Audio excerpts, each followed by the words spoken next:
gentlemen, boys and girls, it is about that time. Keep your hands up and keep your head on a swivel. The Haymakers and Submissions podcast is here. We woke up and chose violence today. Stick and stay for combat sports talk at its finest, coming your way now. Welcome, everybody, to the Haymakers and Submissions podcast. My name is Dave Drew. This is my partner, Chops. We're talking all things combat sports. Today, we'll be previewing a little bit of UFC 314 coming up this weekend and some great boxing action coming up. Chops, how you doing? I'm good, man. I'm real good. It's a beautiful thing. Was, 70, 72, 73 here today in ATL in Georgia, so that was always a good thing. Always a good thing. Cool, because if you divide that in half, that's what it was here. I woke up with snow on the ground, too. And here's the craziness, right? Here's the craziness. You know, I grew up in Pennsylvania, so I've told you about how I love cold weather. So I'm debating whether I'm going to go home or not to Pennsylvania for Easter. So I told my wife, it's going to come down to weather. It really is, just being honest with you. It's going to come down to weather. So it's been 65, 70, almost high. I mean, nice here all week. I wake up Monday. Now I'm in a group text with like 4 or 5 other guys. We're all over 50, making sure we're keeping each other in line with our lifting and getting our cardio in and everything have you, right? So my buddy from back home, Morlaki, one of the Italian guys I told you from neighborhood I'm with, right? Mm-hmm. He is the first one normally to hit the gym because he walks in there at about 6:30 a.m., right? So he's normally the first one. So he's normally the first one that sends the video. And that video, again, those videos are what keeps us going in our motivation. He sends the video. And like you said, there's snow on the ground. Yeah. The crazy part is his wife, who called me Sunday night. I didn't answer. She called my wife. He and I are literally like brothers. His son calls me unc. I call his son nephew, whatever have you. So she calls and says, you guys coming home? We're coming home for Easter, whatever have you. Said, I'm not sure, because the last couple of times we went home for Christmas, for Thanksgiving, for Halloween, it was decent for PA Detroit weather. And then we get home, out of the blue, it starts snowing. So literally, when we talked to her on Sunday, she said, well, it was a nice day today. It's been nice last couple of days. Wake up Monday morning and it's snowing. It's almost like Mother Nature knew. You even talked about coming home and we're going to bring snow. And the crazy part is, when I didn't answer the phone, she ended up calling, like I said, she called my wife. Yeah. So her and my wife were talking, they're FaceTiming. And my wife says, well, we're not sure because the last few times, now my wife says it's Sunday. The last few times we even talked about coming home, Mother Nature had, and made it miserable for us in the snow because I don't like the cold weather now. Sure as I'm sitting here, we wake up Monday and I see that video that it is snowing. That's crazy, man. It's ridiculous. I don't see, and I know that's why I grew up and like I said, I loved it. Now I say to my parents all the time, I don't understand why anybody lives in this. When you're my parents, they have the money, the financial means, they can do whatever they want, live wherever they want. They go on multiple cruise vacations a year. Why do you stay in Pennsylvania? And my dad says, we're retired. I don't have to get up and go out at 7 a.m. if I don't want to. You know what I mean? Which is true. Mm-hmm. But my mother hates being in the house, right? Even if she's home, you'll see her out on the porch, messing in the garden. My mother, and on my mother's side, it was a trick. They can't sit still. Okay. Like literally. My mother was retired. I mean, she's been retired now, but I mean, she was in her 60s at the time. Now my mother's early 70s, but she was in the 60s at the time. And in 1 year, without a job, now mind you, my hometown is only 5,000 people. There's less than 5,100 people. In 1 year, I want to say it was 2018, 2019, not that long ago. My mother put on over 15,000 miles in 1 year. On a car. That's it. You got Drew. She has nowhere to be. My father will say it. He did it. Now it's different.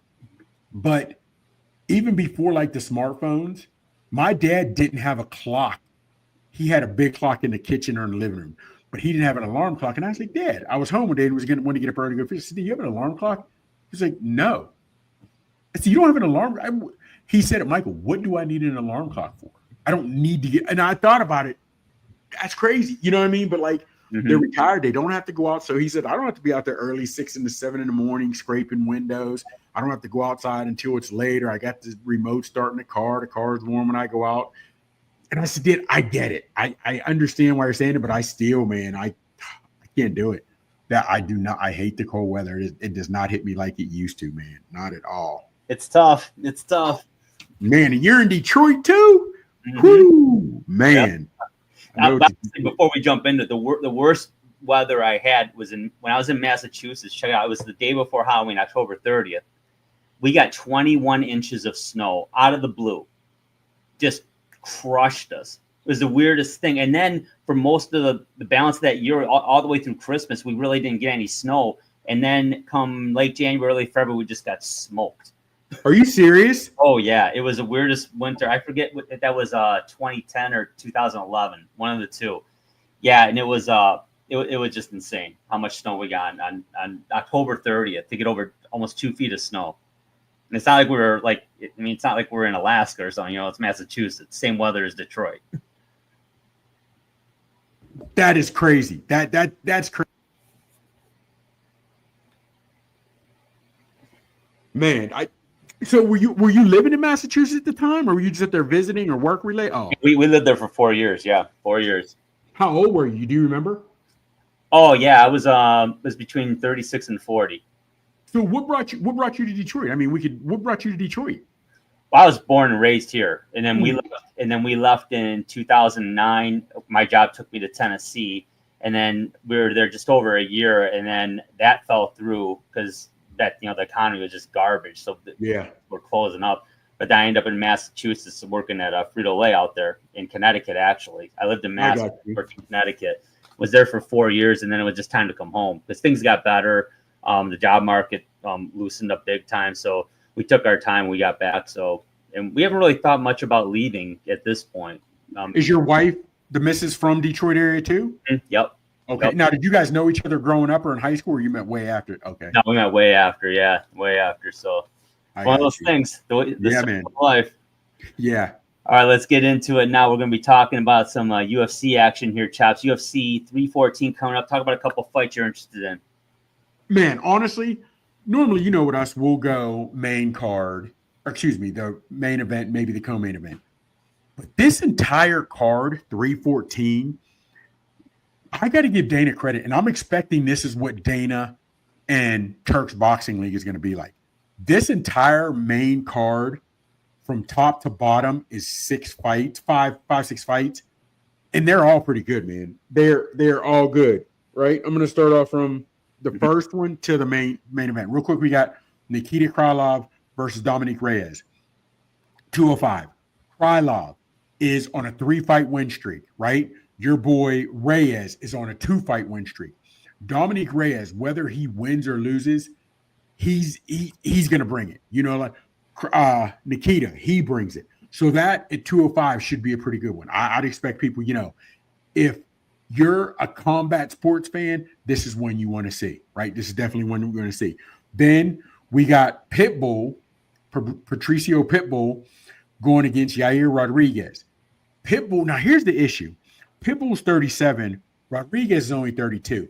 In combat sports, 32 maybe on this side a little bit over prime, but I'd say from 28 to about 31, 32 is prime years for your career, somewhere around in there.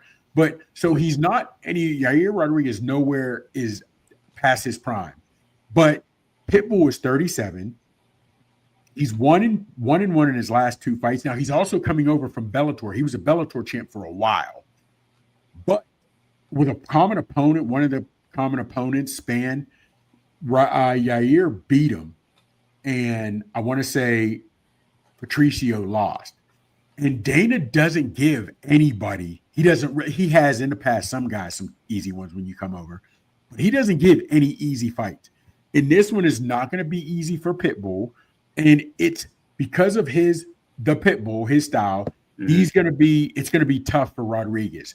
But Yair is so athletic. And he does a lot of spin kicks, and they're always accurate with his strikes. So that also, because Pitbull has been a champ for so long, but age, Father Time undefeated. Yair is also on a 2-fight win streak. He's got age on his side. He's got speed on his side. That's going to be a good one. That to me is also going to be a real good one. Now you got Bryce Mitchell versus Jean Silva, right? And with that one, Silva is on a 5-fight win streak. It's impressive, though. It's impressive. Bryce Mitchell, he is a fan favorite, or he was a fan favorite because he always came to bring it, whatever have you. Now he's been in the media last couple days saying some things that, well, not the last couple days, about a month and a half, 2 months ago, he stood by it on a podcast that Hitler was a good man. He thought Hitler, he did his research. He thought Hitler was a good man. Of course, Dana White come out and said that's some of the dumbest shit I've ever heard. Yep. And he stood on business. Bryce Mitchell said, I teach my kids what I want to teach. And he is big into religion, but he says a lot of things that but he's in this, he'll say some things. He does not believe in gay marriage or gays in exist. I don't want to say gays in existence at all, but he's a very big opponent of gays in their lifestyle, right? So people may tune in to see him win because they want to cheer for that and they love him and that's the way they stand. But you're also going to see a lot of people that want to cheer and to see him get punched in the mouth.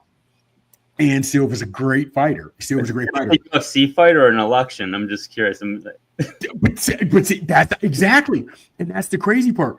But because he has a lot of people that back him as well, people are going to tune in and see him, watch her, to see him get punched in the face. And I'm interested to see what kind of camp he has because I'd like to know how much mental he was able to put into this or how much mental was pushed aside because he had these other things going on, whatever have you. Then we got Michael Chandler versus Paddy Pimblett, right? Paddy to Batty. This is going to be a good one. A good one. The problem is Chandler's 38, right? Again, he's old. He's 38, right? He is on a 2-fight losing streak, Chandler, and he's 1-3 in his last 4. Now, again, he's lost to Charles Oliveira. Charles Oliveira is no joke. Yeah. He's lost to Dustin Poirier. Again, no joke. We know about and him. He's lost to Justin Gaethje. That's cream of the crop. That is cream of the crop at 170. You don't get much better than that at the 170 level. You know what I mean? So having said, 155 or 170, I believe 170, right? So you'll have that. Now your boy Paddy, since he has been, no, they are 155. I'm sorry, that was on. They are 155. When you see Chandler, the way he's built, he looks like he's much bigger. He might walk around at 175, 180, but he gets down, he's yoked. So Paddy Pimblett is an exciting fighter.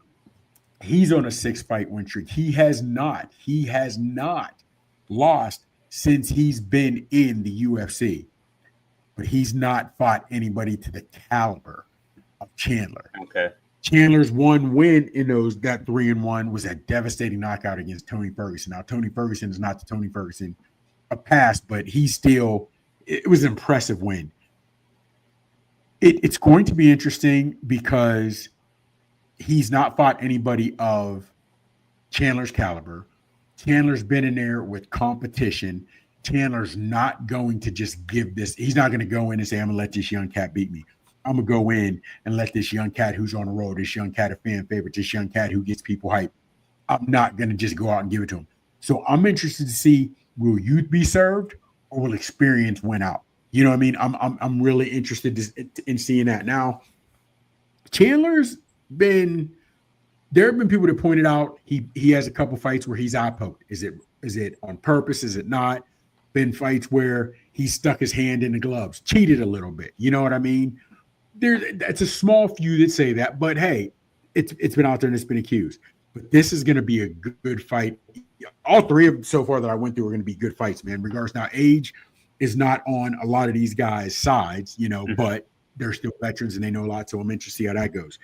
And then, man, for the main event, you got Volk and Lopes right now.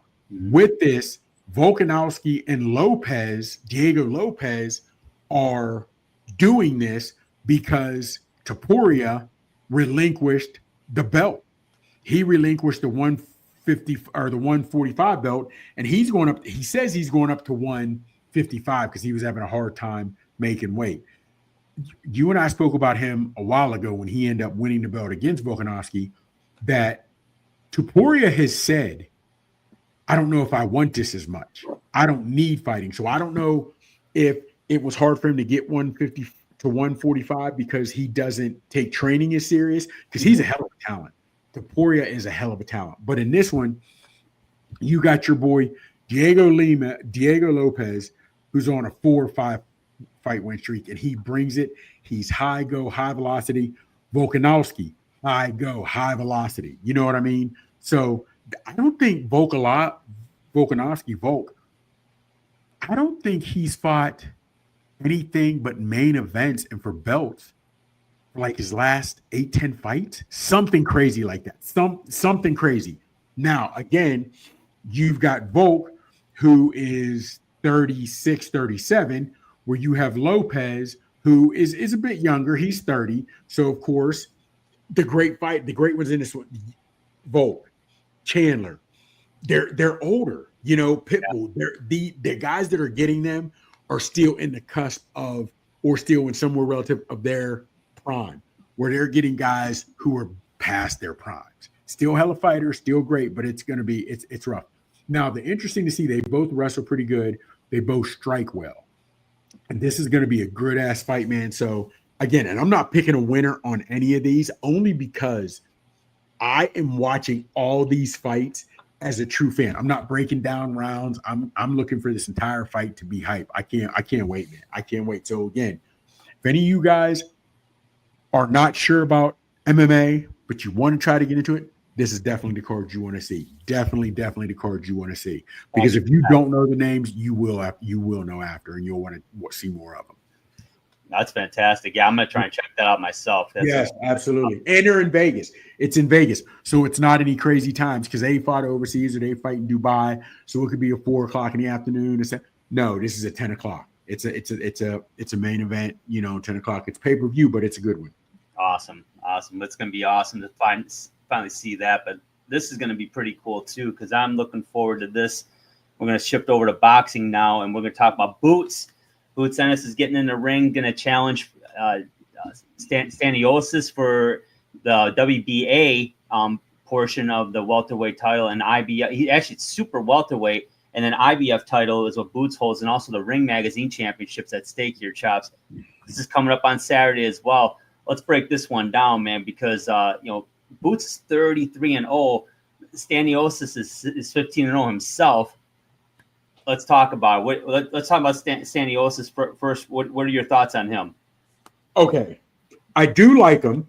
Right, he's 15-0. Yep. 9 knockouts. I don't know if you call that a power puncher, but I mean, he's got knockouts. He's got some knockouts. Got some.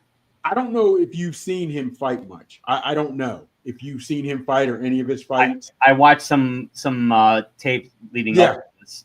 Yeah. Okay. He is strong. He is strong. He keeps a high guard, right? He keeps a high guard. But he's not working in behind the jab. He's not going to work in behind the jab. And if he is, and if he throws it, he's not throwing 3 popping jabs at a time and trying to work and hit you from different angles. You know what I'm saying? I don't see that. No. So from what I see, Stanionis, he has a belt. Great. You know what I mean? 15-0. Great. You've earned that.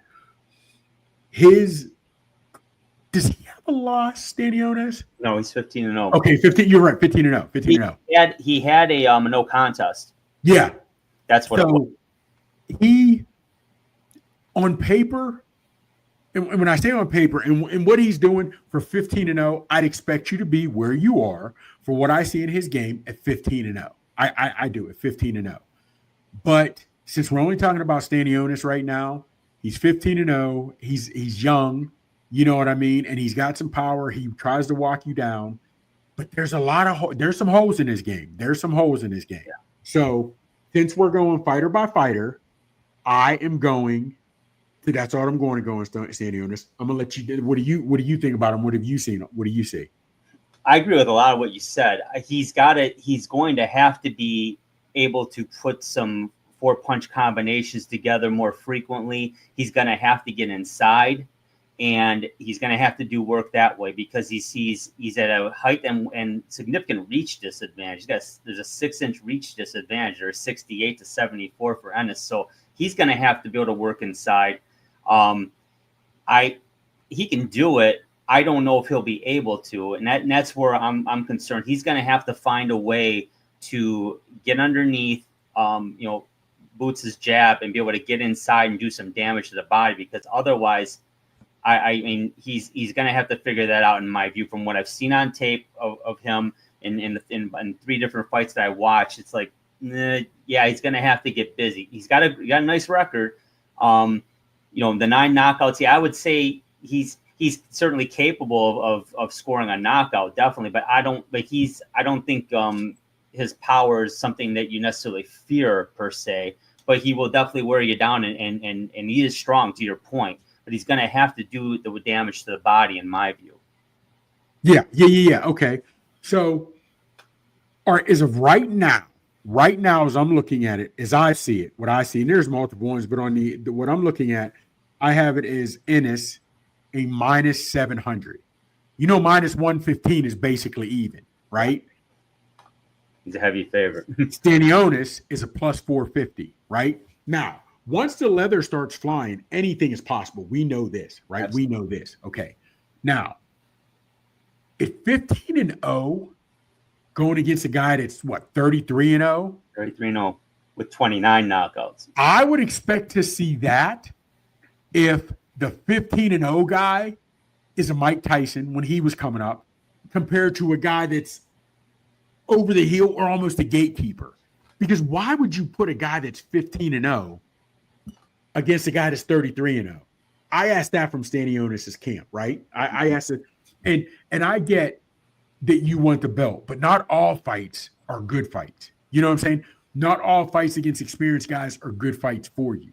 Because I'm telling you now, I don't like the way they do the reach advantage. I don't like that because it's across the back. However, even if you went armpit to tip of glove, Ennis has longer arms. Oh, yeah.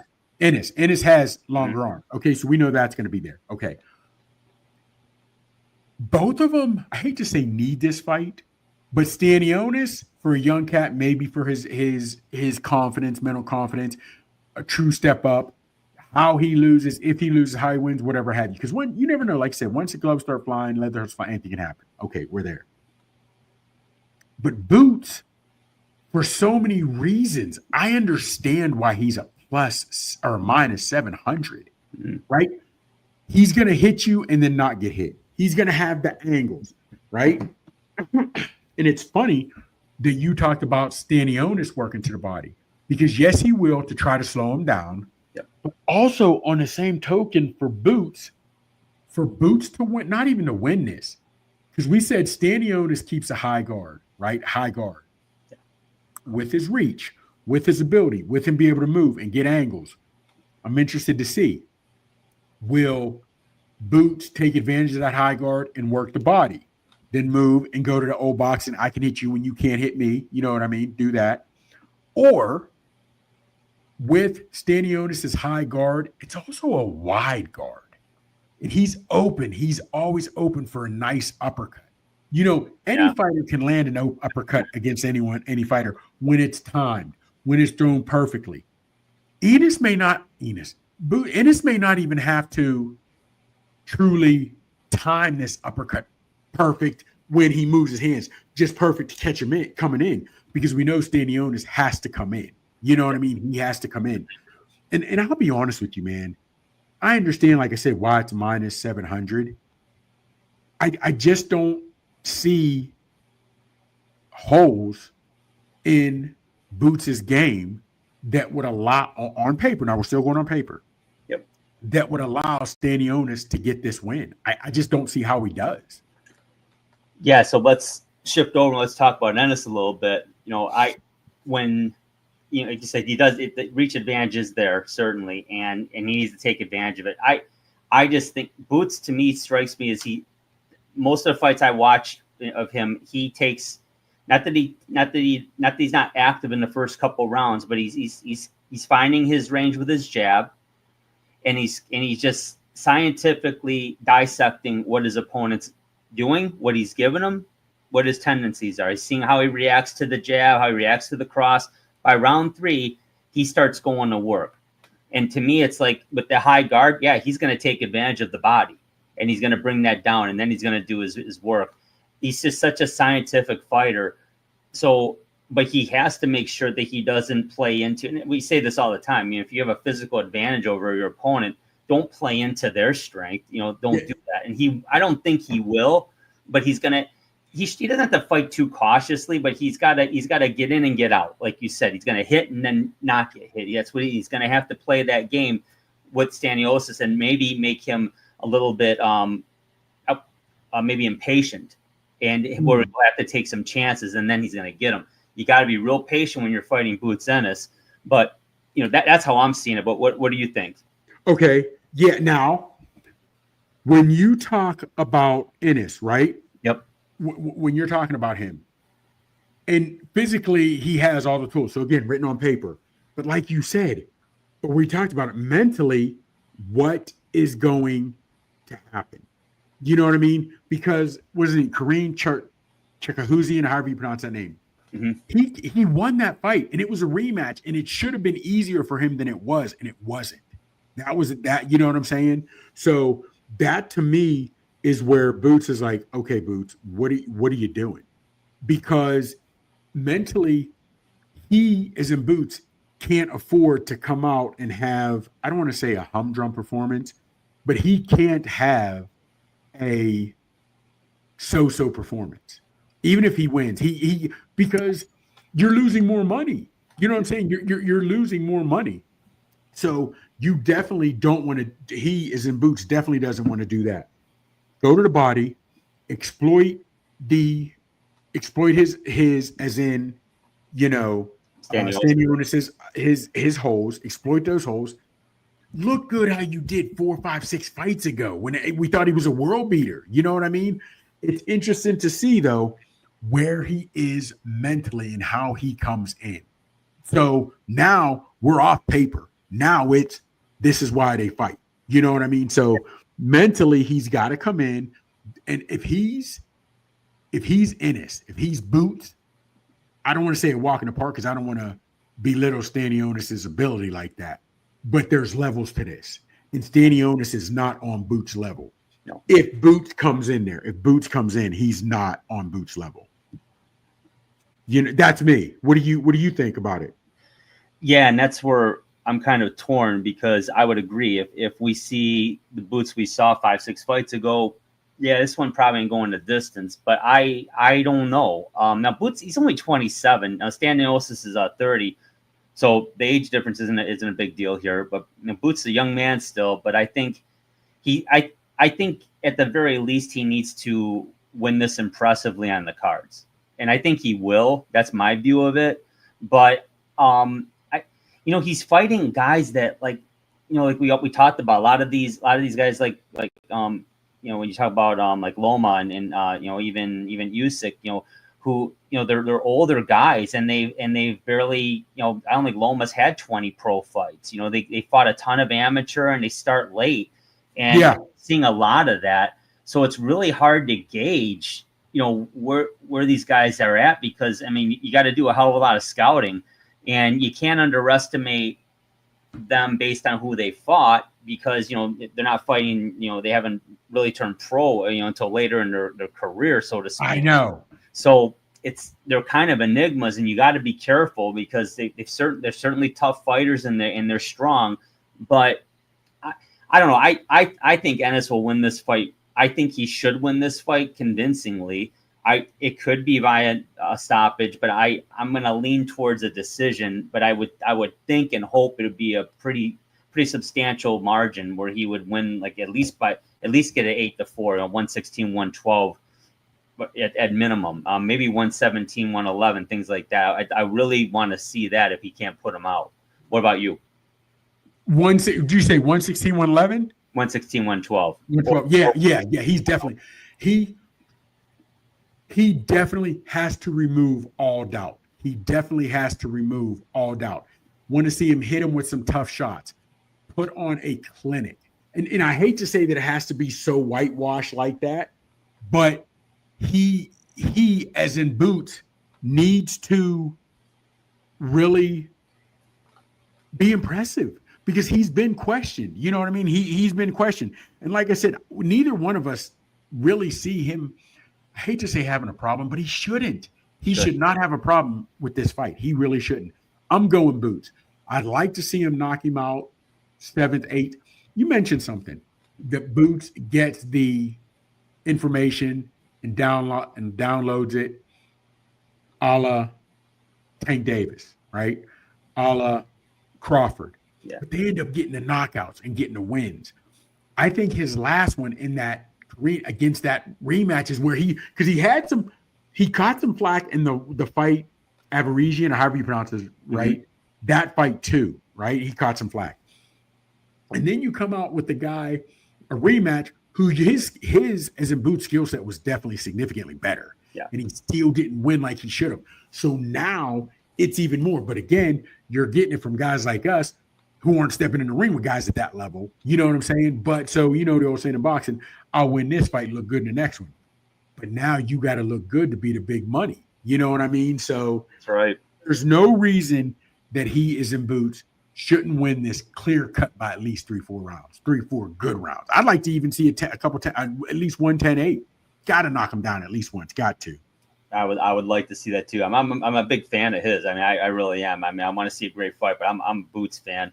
Now, assuming he does take this fight convincingly, what do you see on the horizon for him? Okay, for Boots, now that's tricky, and I say that because when you look at it, right, you've got your boy Norman, who now here's the thing: does he go only after other champs, or because there's other big names in this weight class, right? You got Barrios, now he'll beat Stanionis, right? You got Norman Jr., who just looked good, and he didn't really call out Boots, but he said he's ready for whomever. You know what I'm saying? So there, between Barrios, between Norman, you have some fighters that I'd like to see Boots, you know, at least 1 or 2 more fights at 147. Now, you get this weight class at 147, you have to win those fights. I don't want to say impressive fashion, but to where people are like, yo, that was impressive. Because if he wins, but not in impressive fashion, he gets this fight. Then if he gets Barrios or he gets Norman Jr., Norman Jr. looked really good. He looked really good. Yeah. You know what I mean? He did. So having said that, you know, it would be interested who he fights. Because right now he's going to fight Stanionis at 2. Depending on who you talk to, Brian Norman or Mario Barrios will be 3 or 4. Not bad. Then you got David Evanesian. So who, you know what I'm saying? So those are decent fights right there that could be interesting for Boots Ennis before you even considered trying to move up to 154. You know what I'm saying? Because you got some cats at 154 that are like that. You know what I mean? So gotta see. You know what I mean? I agree. So there's some fights out there for who would you like to see? Is there anyone or any of those 3 that I mentioned, or is there someone else you're looking at totally? Barrios does intrigue me. And then, you know, after that, I think we're going to have to see how a lot of these fight cards in the next couple months shake out. You know, because you got the Charlos back working. You know, we got those big cards in May coming up. You know, I know. So let's see how those shake out, and then, you know, we'll be able to see a little clearer, you know, who might be available and who's, you know, in line for that kind of a fight. Because I think Boots is definitely a main event guy. There's no question about that. And I know there's still some people are like, well, not quite yet. I'm like, nah, man. Well, here's the thing. Because if they watch his last 2 fights, you got to admit why they're saying that. Because if you'd have seen him before, you're like, oh, yeah, he's pay-per-view main event without question. Oh, yeah. Yeah. So, yeah, he is. But we know what he is, and we're not the casual fan. So, yes, that's why we can both say he's still main draw, and he's still, you know, main event. Absolutely. I mean, I really, his style is just, you know, you mentioned, like, you know, Bud and Tank. Tank sometimes takes 4 or 5 rounds to start really going. Yeah. Ennis didn't wait that long. The first couple rounds, and it's like, okay, I got it. I got a plan now. But I marvel at how like I keep saying surgical. I marvel at how surgical he is. The efficiency with his punches is incredible. I don't have the percentages in front of me, unfortunately, but the eye test tells you he lands a lot of punches that he throws. He doesn't. He's a Philly fighter. He's a Philly guy. You know what I mean? So he's not going to run away from anything. So yeah, man. So I'm interested to see where this goes and what the future holds for him. So it will be fun to watch, definitely. Let's talk about fight from last week here. Fillip Hrgovic surprised me. He defeats Joyce pretty convincingly on the cards by a unanimous decision in a 10-round fight last week. Chops, I know you saw that one, and let's talk about it a little bit here. Okay. What did you think? Because I was surprised. First off, I wish somebody his corner, his is in both of them really, but especially Joyce, and both of them, fellas, you do realize it's not against the law to move your head. It's not against the law to move your head. And I was watching some things, and I noticed it before, but when he, as in Joyce, ducks a punch, so to speak, he doesn't even get his head off the line. He leans, but only to his right. Only his right. Like a big old tree leans over in a heavy wind. Mm-hmm. He doesn't put his head off the line, keep his shoulders, and just move his head. He leans. I'm not sure why his fighter or his trainers haven't solved that for him. You know what I mean? But now here's the thing. He, as in Hrgovic, got a new camp, which I don't see why. What is Hrgovic, 33, 34? You're not going to reinvent yourself at this age, Mm-hmm. And it's not that you saw a whole lot more from Hrgovic, except Joyce didn't do much. He just didn't to me. He really didn't.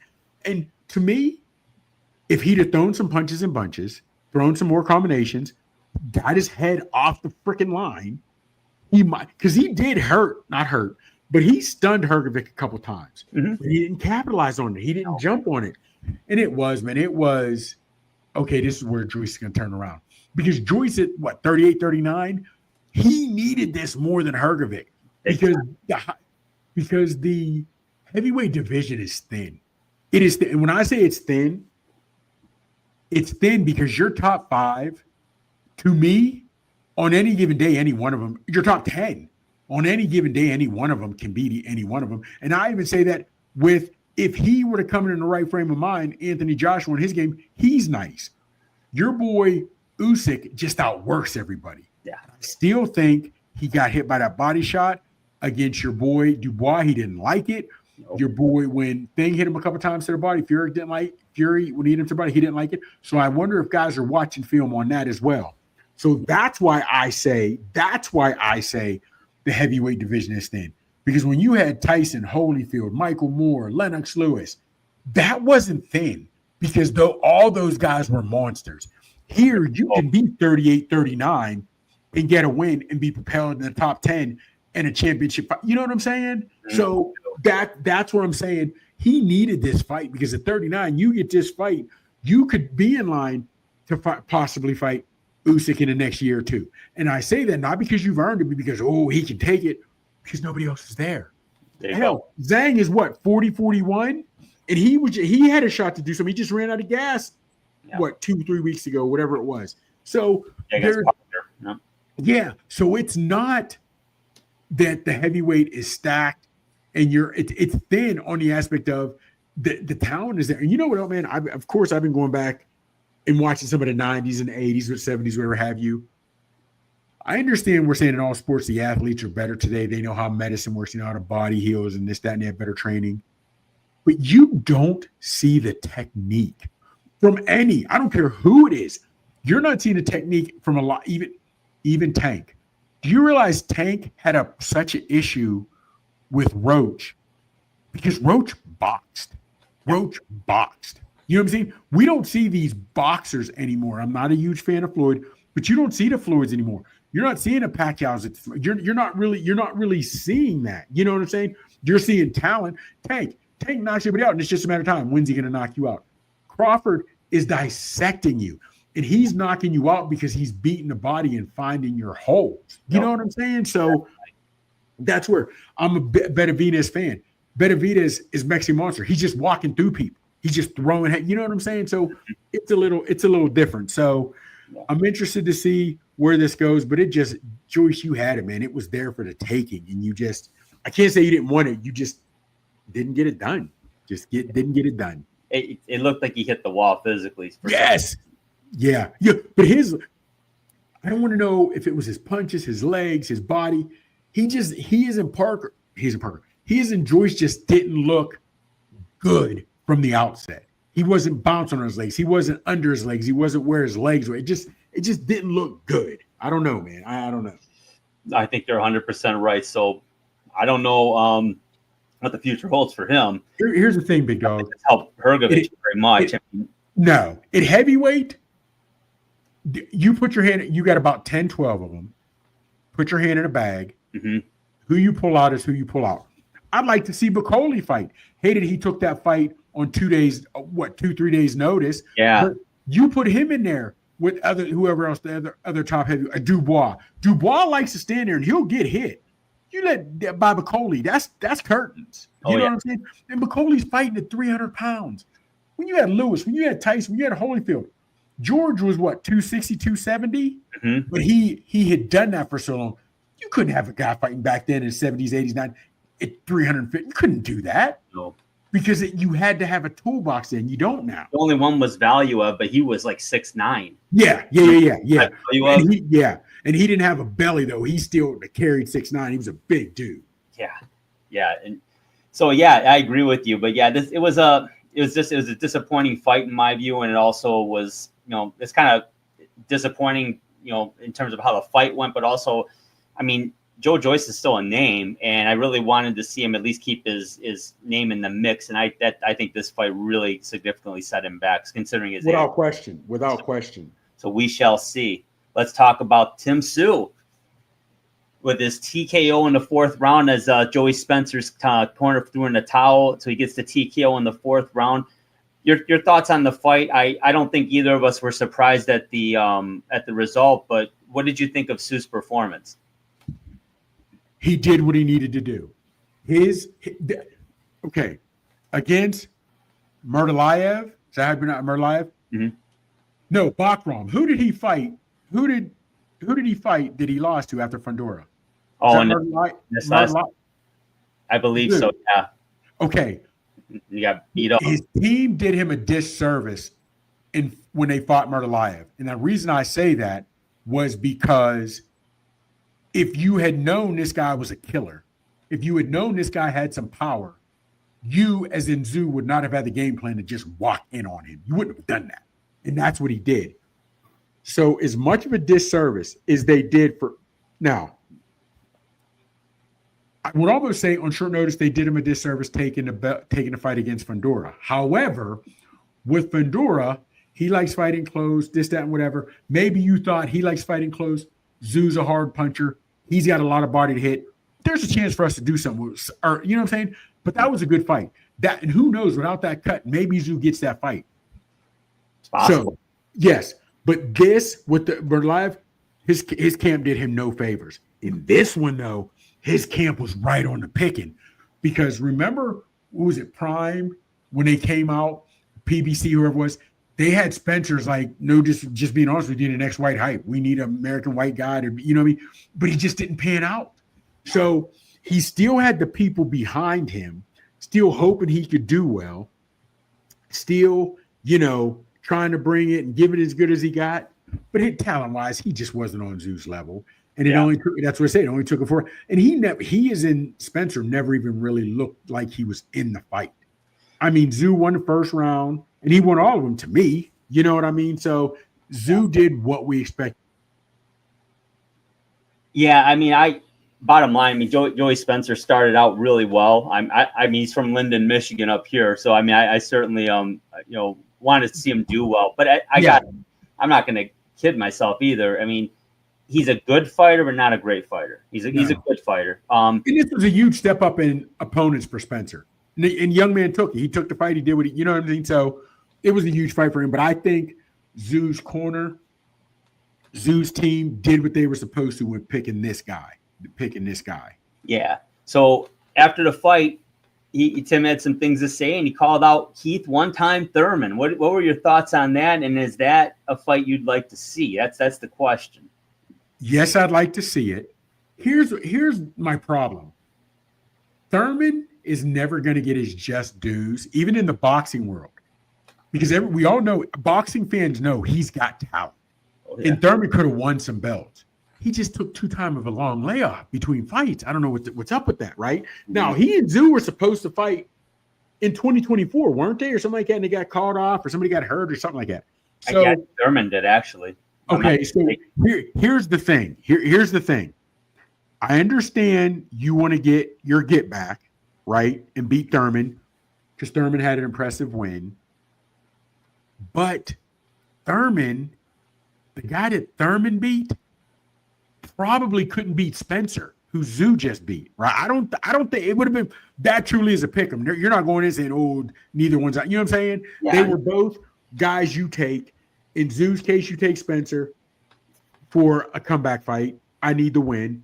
And Thurman, you took this fight because he's young, he's strong, but he didn't have your skill set. You know what I mean? So we're there. But Tszyu, this is a lose-lose for him. To me, it is, and here's why. Here's why. Okay. Thurman has been out for over 2 years, whatever. He had this fight, whatever have you. So if you win, okay, you beat a guy who has all the potential, but Thurman's 36, 37, who's fought once, now twice in the last 2 or 3 years, 3 years plus, and you lost, Tszyu, or you won. But you beat a guy that the auto's negative knock's going to be. Yeah. And if it's not in spectacular fashion, those knocks are even going to be greater, okay? So now, because now Tszyu would have been in I understand it was a short camp, but you took the fight against Fortendora, you lost. You had to fight against Merlaev, you lost. You fought in the comeback, a hand-picked guy, but you knew you'd win, and you win. Now another guy with some talent, Thurman, you lost. So you're 1-3 over your last one, right? And now also to mention, Thurman's not even in the top 10. And I think you get better tune-up fights. And when I say tune-up fights, guys that are decent in name but don't have Thurman's skill set. Mm-hmm. Because you're really, I think Tszyu is risking a lot in this fight, man. I don't see a win for him. I really don't. Unless he ends up beating your boy. If they get it signed and he beats Thurman, gotta beat him 115, 113, 116, 112. Let it be in spectacular fashion, or get the knockout. I think the only guy to ever knock Thurman out was who? Our boy. Well, Pacquiao. Yeah, I think Manny might be okay. Dude, I don't know if you're Tszyu. Should you have called out, get another tune-up fight, somebody who's promising but you can beat, then go back after Fundora, go back after Murtazaev. You know what I'm saying? Mm-hmm. Because both of those guys are losses. Both of those guys have belts, right? But and there's money in those fights. For me and you, if they don't fight that fight in Tszyu's what? UK, right? He's a UK guy. Is Tszyu I see. Because if they don't fight in his land, his country, I don't see it being big money. I really don't. You know what I mean? So the money's not there. It's just a lose-lose for me if he fights Thurman, unless he can get him in there and knock him out. Which I'm not saying he can't, because anybody can get hit. That the human jaw is not meant to be hit like that. No. I just don't see him getting that knockout. Not on Thurman. Thurman's nice, man. Thurman's toolbox is deep. Yeah, I like Keith Thurman a lot. They were smart to take good tune-up fights each. I want to see it too. I agree, and I also agree. I don't see apples to apples, A game to A game. Keith Thurman's going to win this fight. I think Tszyu's tough enough that he might be able to outlast, but Thurman's got some power, man. I mean, and he's got length. He's got length for his size. And that's okay. So if they're fighting tomorrow, if they were fighting tomorrow, you'd go with Tszyu. No, I go with Thurman. Okay. Because Thurman has power. Do you think he has as much power as Tszyu? I think he has more tools. I think I actually do think he has more power. Not tremendous. It's close. It's close. Whatever you say, yeah. And Thurman's fresher. Thurman is fresher. At the very least, it's a push. And, we've seen holes in Tszyu's game over the last, couple fights. Obviously the Spencer fight wasn't one, but the other two, we saw some holes. And I know the Fundora fight took on short notice, but nonetheless, we saw it. And, Keith Thurman, he's legit. I just hate him take so time. The layoffs kill me. They kill me. Well, he can't afford any more of those. I mean, no, not if he wants to take a serious run. Yeah. Now, let me ask you this. Mm-hmm. If they get this fight, and Tszyu's in the top 5, he's in the top 5, right? So if they get this, Tszyu, you got to put Tszyu as a top 5 middleweight, right? Because his losses are the fun. You'd have Crawford as 1. Are they're super light or well? Are they fighting at 154? Are they fighting at 154? Okay, so that'd be junior middle. Yep. So at 154, junior middle. Yep. He hasn't relinquished it, so you still have Crawford is the highest 154, right? Well, you'd have to have Charlo. Okay, depending on who you talk to, Tszyu would have to be in top 5, right? Even if he's 5th, because you'd have Crawford, you'd have Fundora, and you'd have Charlo. Those are the 3 champs, right? At the middleweight, right? Mm-hmm. Then you got to put Bakram in there, Murtalazayev, because he beat Tszyu, and he's got a belt, doesn't he? Does he have a belt? A smaller belt? I don't know. I don't know. I have it in front of me, so I don't know. I know he's not. I know he's not the major, because the major were Crawford, Fundora, and Charlo. Mm-hmm. Okay. So, but now, if he is in Tszyu, Virgil Ortiz Jr. might have been a good one to call out rather than Thurman or Madrimov, right? That's still close to top 5. Because again, big dog, I just don't see it. I just don't see why. Or if you want to take a top 10, say somebody who cracks a top 10, and it's up to you if you want to go. Who we got? Mendoza, Ramos Jr., Conwell. One of those guys has got to be, low top 10, 8, 9, 10, somewhere around in there. If you want to go maybe one of those guys, I just don't want your ego, and I don't want to say ego, but just if you'd have fought Thurman and lost and you want to run it back and you call him out, okay. But why now? He's had a 2-year layoff as in Thurman. He's not in the top 10. He's not going to propel you to a big money fight. So this on the business aspect of it, I don't get this call out. I just don't. On any aspect I get, to be honest with you, because you're a professional. So I don't even get why calling it back out. Let's finish some unsolved business. I don't even care if you guys don't like each other. There's nothing. I don't get it. I don't get it. I personally think I'm just guessing here that he sees a fighter with a bigger name, certainly Keith Thurman, who's also on the bad side of 35. Yeah. 36, who has, to your point, been very inactive. I think he's seeing a little blood in the water and hoping against hope. I'm going to get this guy on a downside, and he's still got an excellent record, and then that'll propel me up into another fight. I don't know. Because I can't think of a lot of other logic behind it. Why you would? Yeah. Let me ask you this, because the name. Now that you make me think about it, and you're always doing this. Okay, Thurman would be a nice name to have on the record. Okay, so I need you to take these 2 questions separate and distinct when you answer. Okay. Thurman is a nice name to have on the record. I'll give you that. However, do you think, unless he would win this fight in spectacular fashion, does it propel him to a title? No, it does not. Okay. Now, but it will propel him to a top 10 guy. Yes. Okay. What's Tszyu's age? He's 30. Oh, yeah. I got to. He's still, yeah. So Tszyu is still young enough. It sucks because he was on a two-fight skid, though. Yeah, he's 30. He's 30. So now that you've said it, to have that name Thurman on the resume makes sense. And it could propel. You get that, then you call out, like I said, Mendoza, Ramos Jr., Conwell. You could call out one of those guys. Then if you get that, then I'm coming back for this rematch with Murtazaev or Fundora, who's ever belt you want to try to get. You know what I mean? Yeah, I mean, I think he looked a lot better against Fundora, to be honest with you. Oh yeah, absolutely. Now, was it when he took short notice? But then that begs the question: was it him or was it Fundora? And I say that was a Fundora because Fundora was his basically tailor-made for Tszyu.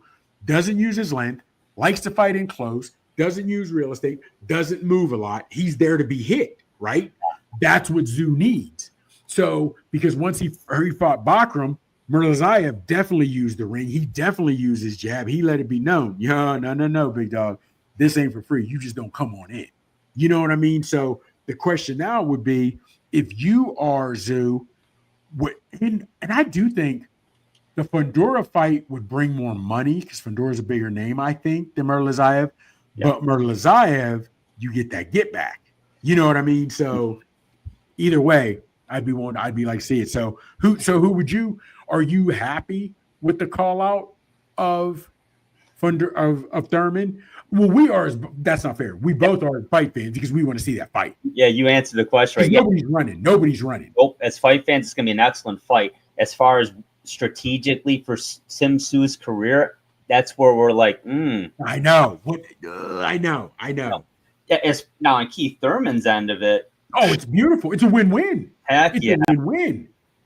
Absolutely. Yeah. Because if he isn't Thurman, doesn't look good, that's rough. But he could take another 1.5 2 year layoff and come back and fight somebody just to make payday and somehow get his name back in the mix again. Or Tszyu's not going to run. Tszyu can be hit. You know, we know Tszyu can be hit. And I don't think at 154, your boy Thurman possesses a lot of power that we don't see these other guys possess. So I don't know if Tszyu's even ready for that. You know what I mean? Because Thurman has a lot of – he's got some pop. I think he's stronger than Fundora overall. Oh, yeah. Yeah. And I think he sets up punches better than Murtazaev. So, you know, the ones you don't see are the one that hurt the most. So I'm into this because of what can happen after this fight. I'm interested because let's not forget, if Thurman goes out and wins in spectacular fashion, if Thurman goes out and gets the KO, where does this put him? Now, does this truly light a fire under a guy's ass who has the talent? And his 35 is not the same 35 as a lot of these other guys because he hasn't had the fights. He's taking time off to let that body heal. So we'll see, man. So I'm interested in this fight because, you know, me, 2 old women at Bingo, I love to see that fight. But I want to see this fight because nobody's running. But the implications after this fight, I'm ruined. I want to see that. Yeah, because it's pretty wide open, especially if, you know, we talked a lot about Tszyu, but if Thurman wins that fight, and I think he will, what's next for him then? And that's going to be really interesting. And then, you know, we talked the last, you know, a couple weeks ago, you know, Zejas and Fundora might be next. That's really interesting. Yes, because no matter who you put in that one, there's going to be leather thrown in that one as well. And they has to get, yeah, dog, yeah. And Fundora, old dogs, no new tricks. He's not going to change up his style, which that's perfect. That is prime picking for your boy. You know, yeah, because he loved, man, yeah. Woo! Tough cat there. That I'm looking forward to seeing that one. There were other things we wanted to get to today, but we'll table that to next week because there's a lot going on. But, I know. But yeah, very excited about the Boots Ennis fight coming up here. Just to, you know, just to close, I really want to see him win impressively in this one. I am a fan of Boots. Oh yeah, absolutely too. I want to see him win impressively. I want to see him get a big money fight. I think he's there, but he's got to show it. Yes. And it stinks because the guys he fought weren't chumps, but there are some guys who can win and get ducked. Some guys who win regardless of how they look, and people are going to talk bad about them. Mm-hmm. You do realize even the fight guys he were fighting, Boots, when they're saying he didn't look the best, these guys also still trained to beat him as well. They didn't just go and say, oh, well, let me lay down. Boots got these accolades. Boots got all the – no, They didn't do that. So to me, winning is winning. Yo, let's see. You won. I didn't think you were in spectacular fashion, but you won, so I'll put you in the next time. We'll see what goes on from there. There you go. We'll see. We're gonna wrap this one up. Everybody, thank you for your support. Thanks for watching. Thanks for subscribing. Don't forget to hit the like button on the videos. Don't forget to check us out on the ESEN network every Friday night at 10 p.m. for weekly coverage of combat sports. He's Chops. I'm Drew. Take care, everybody. We'll talk to you next week.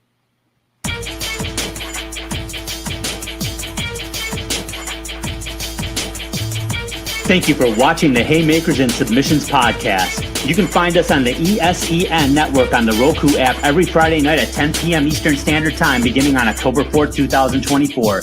Check us out on Twitter X. Our handle is @HaySubPod, capital H, capital S, capital P. You can also subscribe to our YouTube channel so you don't miss a single episode. Just go to your web browser and type in www.youtube.com/@Haymakers and Submissions podcast, as we will drop content weekly. Whether it's boxing, MMA, or wrestling that gets you fired up, you'll get all you need right here at the Haymakers and Submissions podcast.